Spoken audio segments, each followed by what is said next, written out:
you are one of three. I am, yeah. You've got an older brother and sister. And what was your childhood like? Oh, wow. We are going back to the beginning. Yeah.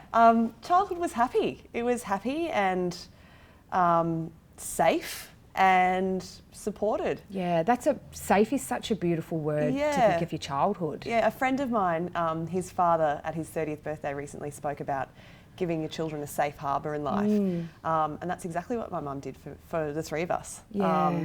But it was a good childhood. It was normal, you know, siblings at each other, siblings at mum, mum at the siblings, you know, it was at the children. It was fun, and we had every opportunity as well. Mum made sure that we were always throwing our hat in the ring for everything. But I don't know, let me try to paint a visual for you. So Coorparoo in Brisbane, which is suburban inner city, maybe 5 k's from the city. Yeah.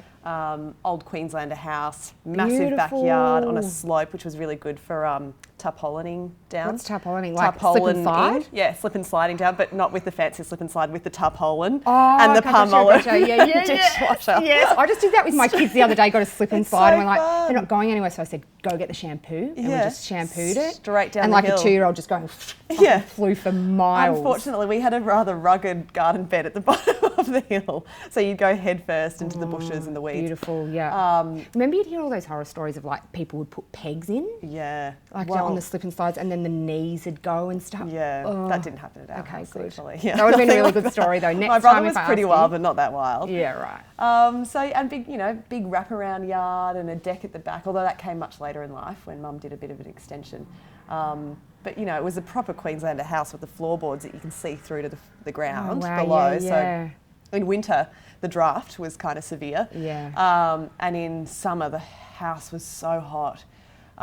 They build those houses for Queensland conditions, but they're actually probably the worst possible setup. And then our cousins were all in the same suburb. My mum and her sisters all stayed in Coorparoo. They were born and bred in Coorparoo. We all grew up in Coorparoo with our cousins, like brothers and sisters as well. So, yeah, we were really lucky. We had a really fun upbringing and lots of holidays on the Gold Coast and Sunshine Coast. Did you go to Dreamworld and SeaWorld and Movie World? Oh no, that was a bit expensive.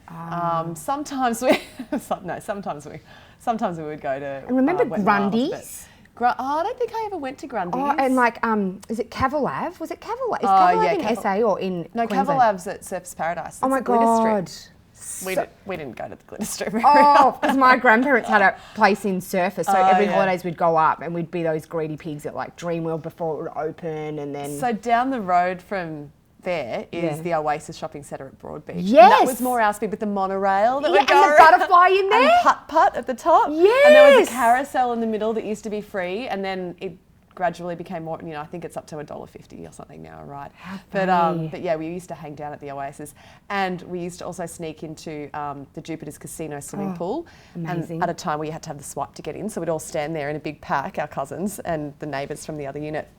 And we'd stand there and wait for someone to come out so we could sneak in and swim in the matchy. That was just like nirvana for a kid. Remember Dracula's over the road? Oh yeah, I never went there either. Neither, but I wanted to go so badly, but you had to be 18, and I was like, and then by the time you got to 18, I don't want to go to Dracula. I'm not doing that. I'm going to Cavill Avenue. Now, how old were you when your parents divorced? I was just... I was three going on 4. They actually never divorced, just separated. Right. So I was 3, so my sister would have been about 8 and my brother 10. Right. Do you have any memories of that time? Look, not really that time in particular. I guess in a sense I'm quite lucky that all happened when I was really young, because my family, as I know it, is... Mum and Dad not together, but both very involved in my life, and my brother and sister by my side. So my family makeup has always been as I remember it. So probably in that sense a bit more difficult for a 10-year-old, being my brother at the time. But that said, nothing was terribly. I don't remember any friction or too much tension or anything like that.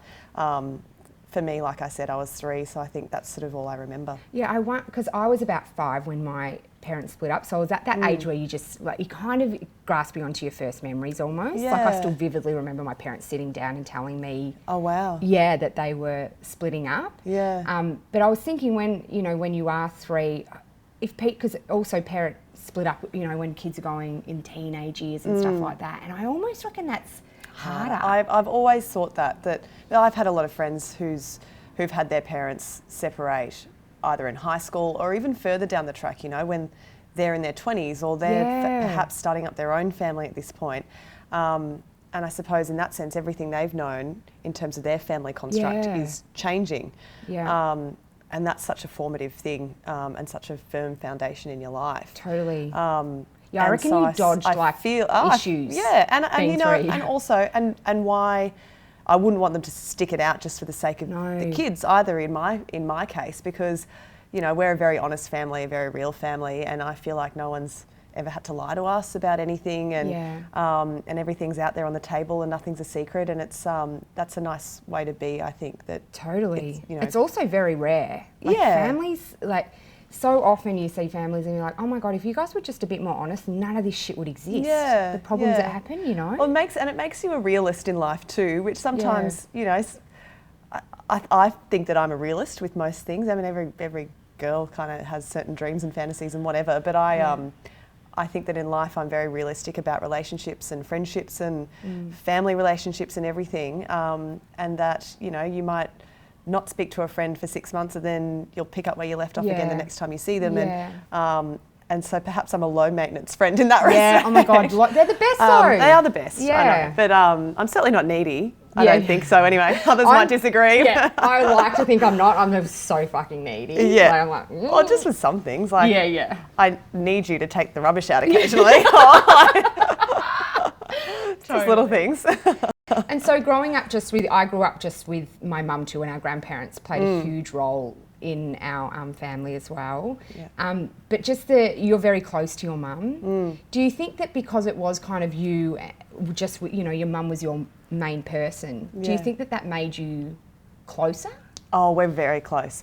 Not just growing up under the same roof as her, but also with Andrew and Claire, my brother and sister, being a bit older, they moved out of home, you know, before I had finished school, and they were off travelling the world and doing their thing. So I was left at home with Mum. It was just you and your mum. Yeah, and Mum's always been a bit of a tomboy, and so was I as a kid, and so she would love. You know, we would go on camping trips together, and we would do those sorts of things, and you know, go kayaking on holidays and whatnot. And I think we had a really great bond in that respect. Yeah. But, so she calls me. It was my 30th birthday recently, and she sent me a note saying I'm looking forward to celebrating my little mate and her birthday. So it's a really nice sort of special relationship like that.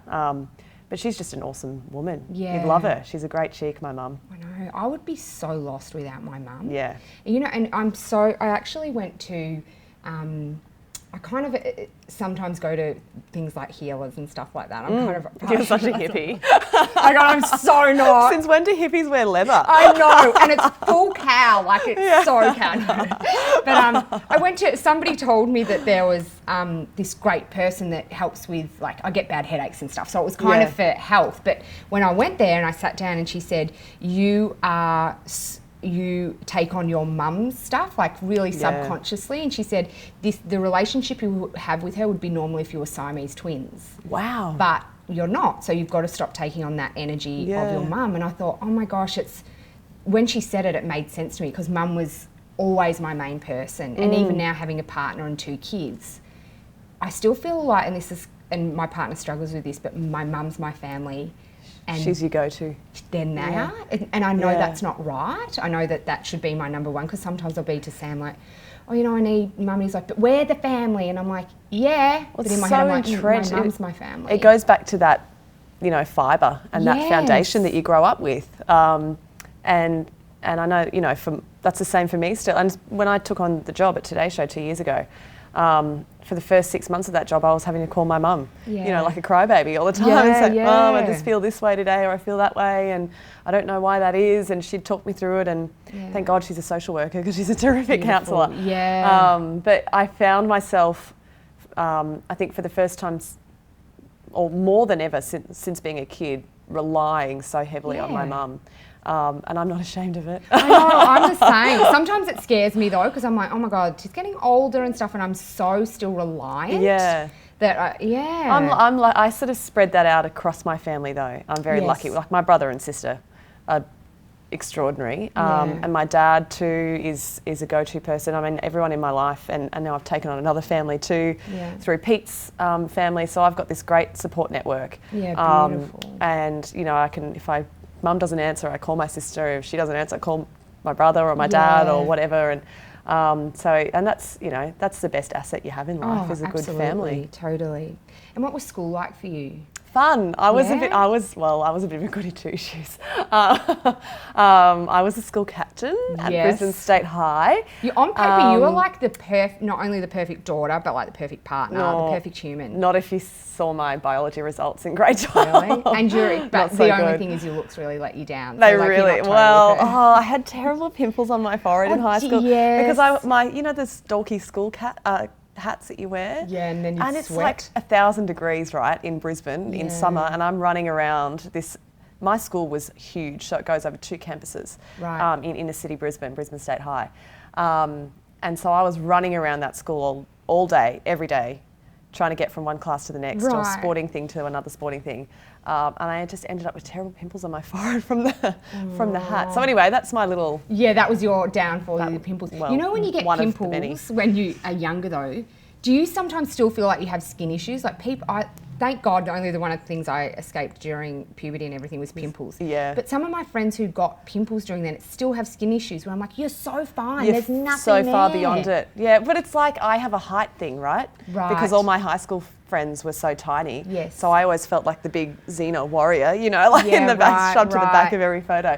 You look at my year 12 formal photos, you can barely see my dress. You know, you put all this effort into... My beautiful grandmother sewed my dress for me. Yeah. And you can't see it in any of the photos because I'm shoved at the back of every photo. How funny. What's the point? Because you were really into sport too, weren't you? Yeah. Which is probably your mum being so... Yeah.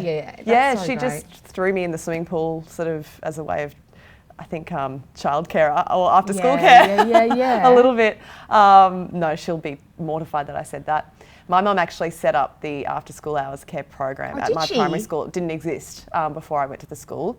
And she's got so much get up and go, and you know, she's such an organiser that she rallied a few other parents and created the after school hours care program. So thank God for women like that. Oh yeah, my mum just makes stuff happen. She's such a coordinator. Yeah, and a community person, because I'm sometimes like, huge. I love that people do it, but I'm never the initiator. Oh, it's a lot of effort. So much effort. Yeah. And then sometimes I feel bad when I'm like, I don't want to go to that event. I don't want to do that. And I'm like, but these beautiful women. I know. Someone's organised it from scratch. I know. Now I'll think of your mum, and now I'll attend every fucking event. You go to every after school hours program that's offered to you. Yeah, totally. Yeah.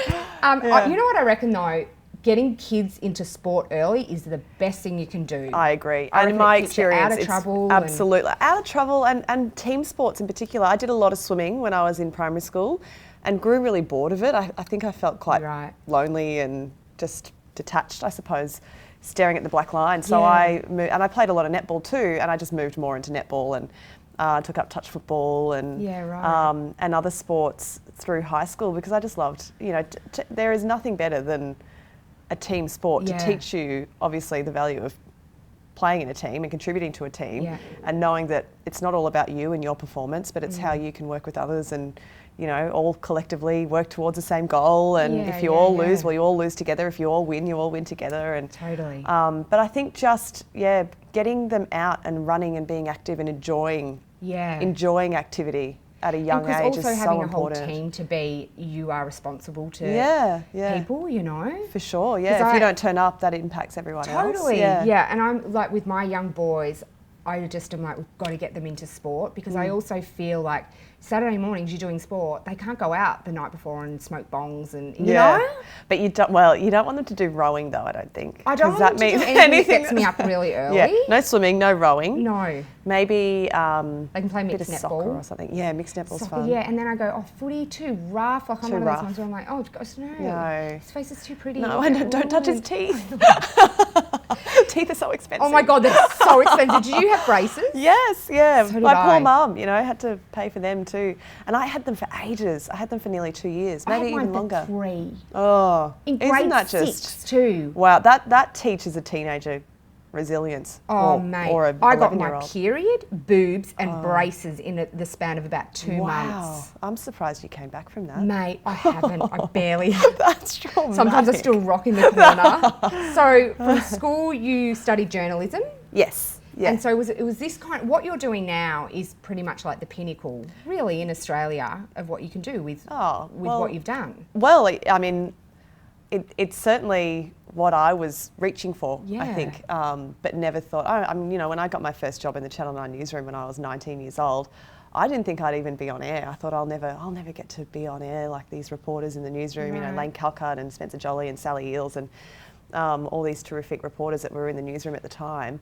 And so even getting my first gig on air, you know, the first day I went out and did a story on mini water tanks, a weekend extra in Queensland, and I thought, I can't quite believe this is happening. So, I suppose I could never have envisaged myself being at this point at the age of 30, certainly. But it's certainly where I was always kind of hoping to end up. Yeah, how incredible. But when you did finish your course, you got snapped up pretty quickly by Channel 9, right? Like your career has always been at Channel 9. Yeah, well, I actually, I applied for a job. So I did a gap year first, came back from my gap year, and applied for a job within about 6 months in the newsroom for a junior position. Again, this is Mum. Mum knew a woman who worked in the library who said, oh, maybe I can hand her CV in for her, and Mum the coordinator. So, you know, if it weren't for her, I probably would never have worked at 9, or potentially. So I applied for this junior job, and it came up a few months later, and started rolling the auto cue for Heather Ford and Bruce Page and running them scripts, and then just very, very slowly worked my way up and around and down around and up again, and ended up on air a bit further down the track. Yeah, it's funny, isn't it, though, that you go, okay, that's kind of, I guess in a way I was like that with radio. I always wanted to, not all, I remember when I was younger, kids were talking about, what do you want to do when you grow up? And I remember said, I want to be on radio, and people laughed. Yeah. Saying, as if, it's ridiculous. So I was kind of like, oh, there goes that dream. That's silly, I won't do that. But then when I kind of got in behind the scenes on radio, I'm like, I really want to do this. And when it happened, I was like, wow. That's kind of when I was like, you know what? If you fucking work hard. Exactly, yeah. And if you really, why not? Yeah. And sometimes it'd be like, they didn't always, you know, like people like Kate Langbrook and stuff I loved, but I was like, they started somewhere too. Why not? Yeah, you know? Well, that's it. And I think I was always proud of how, I don't know about proud, but I appreciated the fact that I was working hard and I was giving it my all. And at the end of the day, I think good things come to people who work their tushies off. Yeah.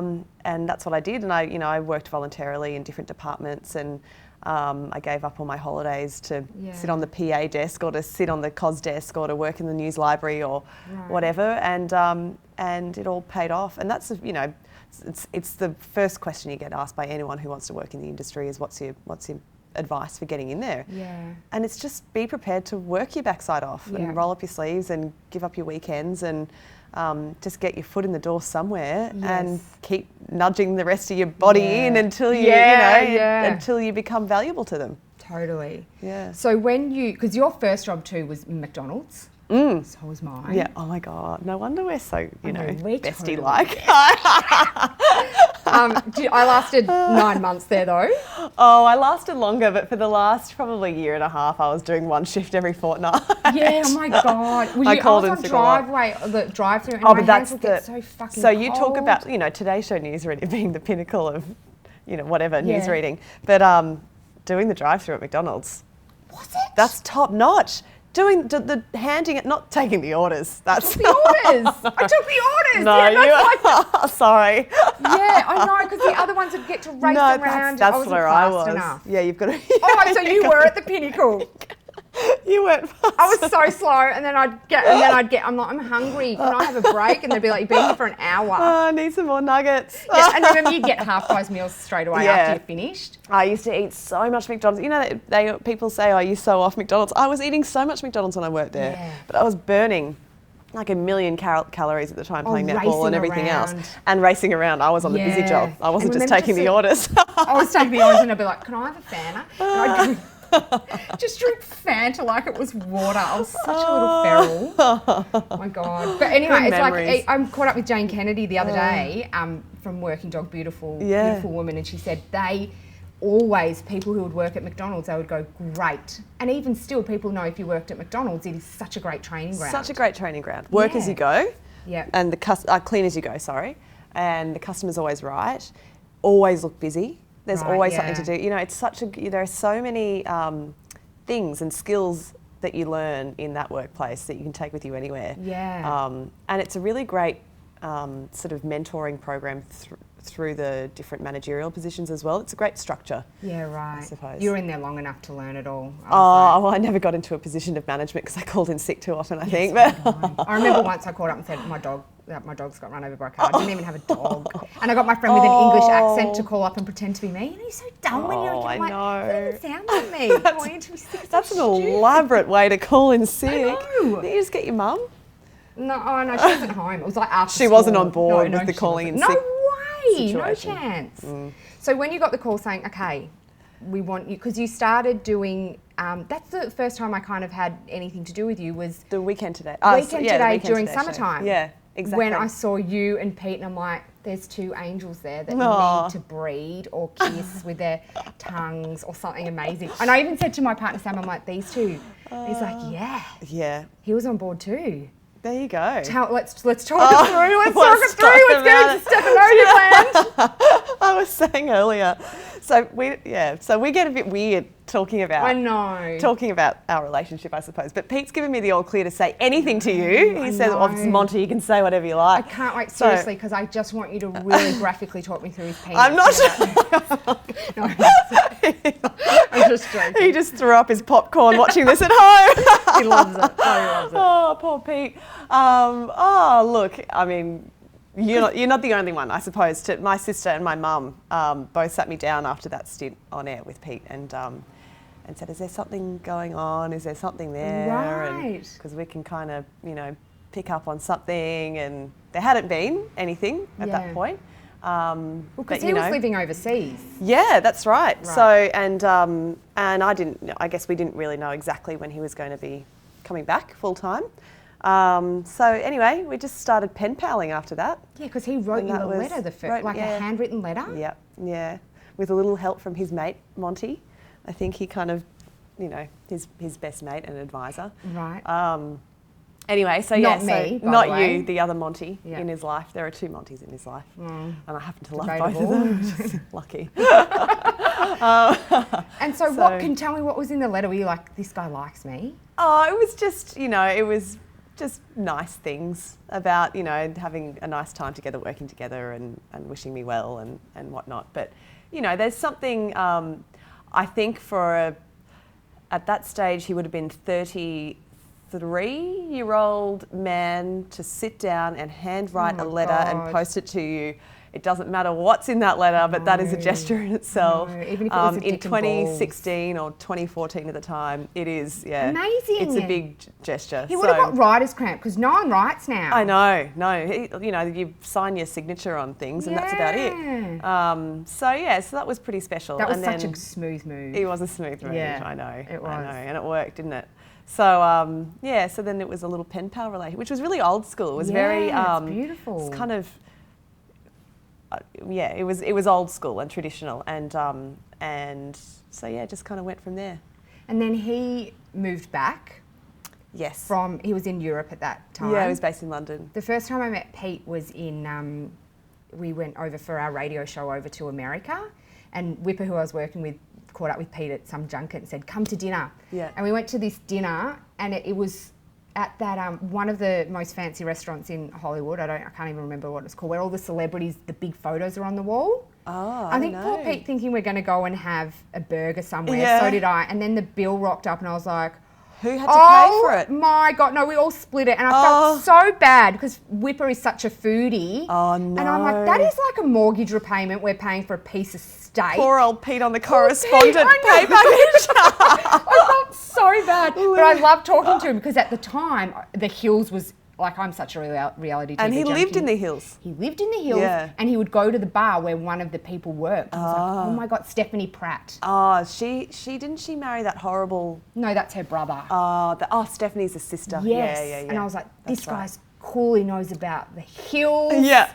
And he was just real like, this guy There's is much so more awesome. to him than the hills. hills. But I was like, this guy's really great. And we Yeah. didn't even really know Carl then, and he was calling Carl during dinner, and I was like, these are just fun guys. Yeah. Oh, they're so much fun. And they're, you know, when they're in their natural habitat, Yes. Carl's garage, Right. they're so fun, and they're so in love with each other. Yeah. All the 3 brothers and the sister, there are 4 of them, and they're just obsessed with each other in the nicest possible way. It's so sweet. They're so close. Which is, again, is so really different rare. too. They all have their own, you know, Yeah. they're completely different individuals, but also so similar in many ways, and completely respectful, I think, of each other's, you know, individuality. And so his is nothing more attractive than somebody with really strong family values. Yeah, absolutely. You yeah. know, isn't Well, that it? and a tall man. He's so nice and tall too. Yes. That helps. I know, because it would His family's good, but you know, he's so tall. He's so lovely and all this. Yeah, but and he tall, wears the tall. nice cologne too. I love a good smell on Chanel the guy. Blue. Really? Yeah. He has a nice Thierry Mugler one too. He's got a good collection of colognes. Sam, my partner, doesn't wear it, and I've often tried to get him into it. I'm like, it's just, seriously, it's going to make me want to bone you. It's Put it on. No. What's there to lose? I know, seriously though, isn't there something incredible about this beautiful smell? Yeah. You know what else I love, which is sick, is when he'll come home and there's a bit, like he's been, mind you, he works in an office and his hands are like smoother than mine. Yeah. But when they've got that bit of smell, like that bit of work smell, tinge of BO. Do you reckon? Oh, seriously, get under Pete's pits. It's like pheromones, and it's like, this is I amazing. wash his t-shirt sometimes, and I'm not sure I need to go any further than that. Just give them a sniff, and you'll be like, come, I think come we're to on the a room. different level with that one. I know, I love Pete's comment. I'm like, yeah, I love Sam's BO, same shit. You crazy cats. So you guys moved in pretty much straight away too? Yeah, sort of, yeah, pretty much. He moved, I was living with my girlfriends at the time, straight away, and he moved into the sorority house with us. Oh, how much fun. Yeah, it's been a lot of fun, and he's adjusted pretty quickly to the change. You know, as a correspondent, he was a complete night owl. He was up working odd hours of the night and sleeping in until, you know, late in the day, and then working through the evening. So he's completely flipped that now, and he comes to bed at 7:30 with me. And so you'll go to bed at 7:30? Yeah, and he might sit up and watch something on Stan or something, watch an episode of Ray Donovan or something, and I put my eye mask on and roll over, and he puts his headphones on, and then he still gets up early and attacks the day. Yeah, right. And because he does weekends too, doesn't yeah, he? so we're so uncivilised. Yeah. We're so antisocial. Yeah. But we get a lot done on the weekend, which is good, but during the week we're pretty low-key. Do you get to see each other very much though? Yeah, we do. Yeah, a lot. Yeah, he's probably thinking too much.